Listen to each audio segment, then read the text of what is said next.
एक मनुपुत्र हुए नभग, नभग के नाभाग, नाभाग के पुत्र हुए अम्बरीशो महाभाग सप्तद्वीपवती महीम। महाराजा अम्बरीश, इनकी कथा से मैं एक ही चीज सीखता हूँ।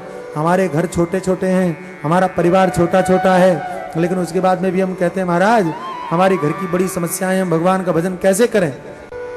छोटे से घर, छोटे से परिवार के बाद भी और हम लोग परेशान होते हैं। लेकिन महाराजा अम्बरीश चक्रवर्ती सम्राट, और उसके बाद में भी आप देखिए चक्रवर्ती सम्राट होने के बाद भी भगवान के कितने बड़े भक्त हैं, क्या करते हैं सुनिए। सवई मन कृष्ण पदारविंदयो, मन से भगवान के गुणों का चिंतन करते हैं, लीला का चिंतन करते हैं। वचांस वैकुंठ गुणानुवर्णन, वाणी से भगवान के नाम का संकीर्तन, हाथों से चक्रवर्ती सम्राट है और हाथों से मंदिर की सफाई करते हैं, मंदिर को धोते हैं, कानों से भगवान की पावन कथाएं सुनते हैं, एकादशी का व्रत करते हैं। कैसी एकादशी? जैसी हम लोग करते हैं वैसी नहीं, निर्जला, पानी नहीं पीते थे किसी भी एकादशी, और दूसरे दिन ब्राह्मण को भोजन करवा के फिर भोजन करें। एक बार दुर्वासा ऋषि आए, उनको आमंत्रित कर दिया।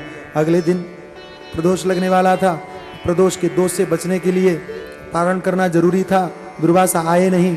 जिस अतिथि को आप घर में भोजन करने के लिए बुलाते हो, अगर उसको खिलाने से पहले आपने खा लिया तो फिर अतिथि को खिलाने का पुण्य तो मिलता नहीं, पाप और लगता। समझ में आई बात?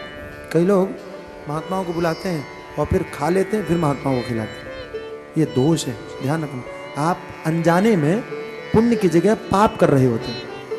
रसोई झूठी हो जाए तो फिर भगवान को नहीं खिलाना, संतों को नहीं खिलाना चाहिए, अतिथियों को नहीं खिलाना चाहिए। कई लोग कहते हैं महाराज बड़ी समस्या है, क्या?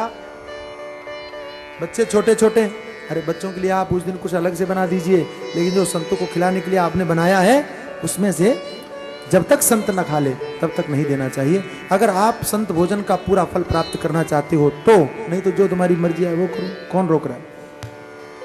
दुर्वासा ने देखा कि जल पी रहे, चरणामृत पी रहे थे, क्रोध आ गया और कृत्या राक्षसी पैदा किया। आप इस कथा को अच्छी तरह से जानते हैं। भगवान का चक्र भक्तों की हमेशा रक्षा करता है। कृत्या को तो मारा ही, दुर्वासा के पीछे पड़ा। दुर्वासा भागते भागते गए ब्रह्मा जी की शरण में, शंकर जी की शरण में। नारद जी ने बताया कि तुम कहीं भी भागो, तुमको तो खाली भगवान ही बचा सकते हैं।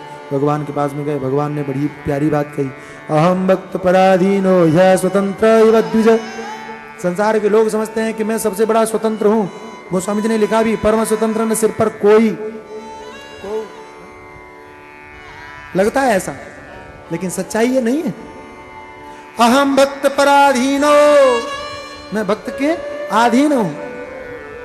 मैं भगतन को दास, भगत मेरे मुकुटमणि। भक्त मुझे जैसा नचाते हैं मैं वैसा नाचता हूं। देखो आपने जीवन में अपने अनुभव किया होगा, आप माँ हैं, आपके बेटे को कोई मार दे, गालियां दे दे, तो आप कहेंगी कि तुम भले ही हमको दो बातें कह लो, मैं सहन कर लूंगी, लेकिन मेरे बेटे को छुआ तो फिर बुरा होगा। कहते कि नहीं? ऐसे ही भगवान कहते हैं कि हमको तुम दो गालियां दे लोगे चलेगा, लेकिन मेरे भक्त को छेड़ा तो मुझे मंजूर नहीं। तुमने भक्त का अपमान किया, जाओ भक्त से क्षमा याचना करो। अम्बरीश यहाँ माला जब कर रहे थे, हे प्रभु मैंने कौन सा पाप किया था कि मेरे कारण एक संत को परेशान हो रहा है, होना पड़ रहा है। तो कितने महान। दुर्वासा ने क्षमा याचना किया और अम्बरीश ने उनको मुक्त किया।